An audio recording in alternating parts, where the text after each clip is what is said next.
Steve, a 3-0 defeat, but surely a scoreline that flatters Portsmouth. Yeah, I think it does flatter them, but I think we have to be honest and say over the night they looked much better than us. Credit to Portsmouth Football Club and Danny, they've got a terrific squad. You know, you come here tonight, you don't know what 11 you're going to face, and they play players that's played 2 weeks ago for Wales, the World Cup, and they've got the exceptional squad. So I think they were sharper and better than us, but the reality is we should have gone 1-0 up, and the reality is at 1-0 up, 1-0 down, we should equalise. But it was a patched up team, there was a lot of illness, we couldn't train yesterday, nothing to do with roads or weather, training pitches, there was just a lot of illness. Terrence couldn't make it, Alex Gilby couldn't make it, Jake Reeves was suspended but couldn't have made it, and 2 or 3 lads tonight who have played were in bed over the weekend. I've been quite ill myself up until this morning, so and some of the stuff, it just happens and we'll come through that, but there's no excuses. I think we're well beaten on the night and we wish Portsmouth good luck in the next round. In the first half in particular, on the balance of clear chances, it was even.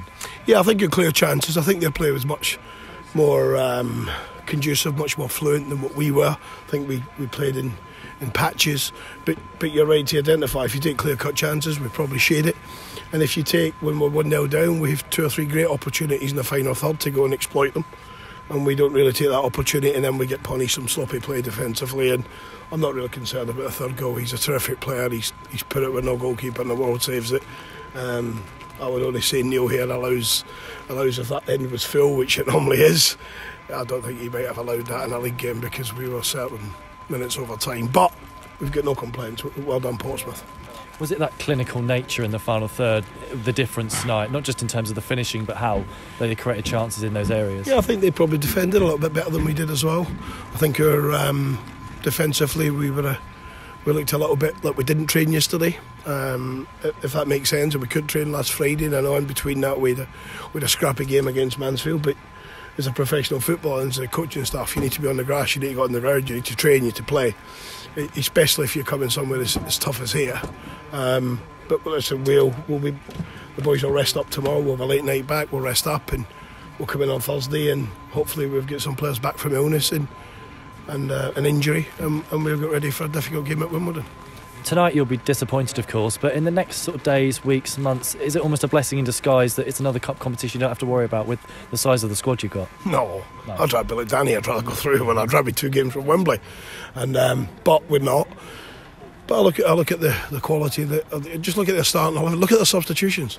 They bring Marlon Pack on, and who's probably their best player all season. They bring him on as an example. Big Sean Raggett, who's probably as good a centre-back there is in League One. So you look at the quality they've got around the squad. But that's no excuses. We're here tonight, people can see it. It's not 4 outfield substitutes because it's dressed up that way. It's just what we had. And so we'll learn from tonight. Some of the players will learn. Some of the players will actually get sharper because we've not been on the grass last Friday. We've not been on the grass yesterday. And the pitch was a bit firm in places tonight, but at least they've got a blow in and we'll get ready for Saturday. You made a triple change at half-time. Was that preempted or was it based on what you saw in the first half? You wanted to tweak a few things? Yeah, a bit of both, to be fair. A bit of both. I think there's some players like Kane's not had minutes for a while. Danny Rose had not had minutes for a while in terms of big minutes. I don't think they were at their best either, so it was an opportunity for us.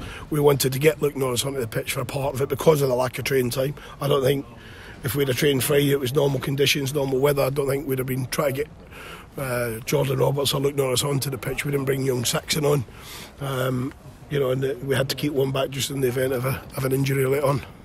The fans that travelled down here on a freezing cold night, not the glamorous of competitions either. What's your message to them? Oh, thank you. I think it is all the time. I think even Portsmouth Football Club must say thank you to the healthy support for a Papa John's game. The amazing thing about this club is you get minimal people here tonight. You've got 50,000 if they go to Wembley at Wembley. So it's just one of the competitions that you want to do well in. But when you do eventually, if you go out it, then we have 3 midweeks, when at the minute we've not had 3 weeks. We've had Papa John's, we've had cups, and we need to get through to January and see if we can help the group, and that's what it's about for us now. It's about Wimbledon and then Leyton Orient and the games that come after that, Crawley and Gillingham, and then we're in the window. Lovely, thanks Steve. Thank you.